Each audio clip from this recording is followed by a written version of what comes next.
In today's video, I'm going to teach you how to share Google Sheets files without allowing collaborators to make changes. This is a useful skill to have, especially when you want to distribute a document for reading or reference purposes without worrying about unintended edits.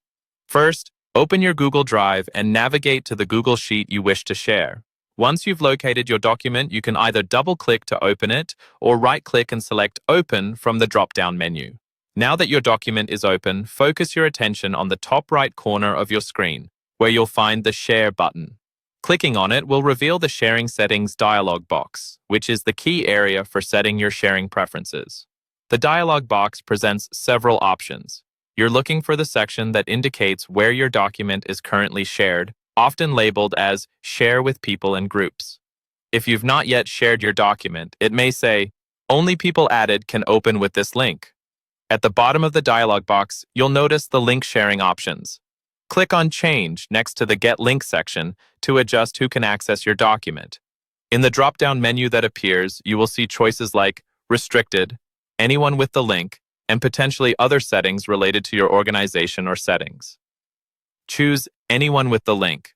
It's crucial here to ensure that you've selected the right permission level, which should be Viewer. This means that anyone with the link can view your Google Sheet but cannot make any changes. For extra security, you may want to consider turning on Link Expiration or Access Expiration, which is a feature available in some Google Workspace plans. Check if your organization provides this option by clicking on the Settings wheel if it's visible. This step is important if you have security concerns or sensitive data, as it allows you to limit access automatically after a certain period. Once all these settings are correctly adjusted, it's time to save and share the link. You can copy the link directly from the dialog box.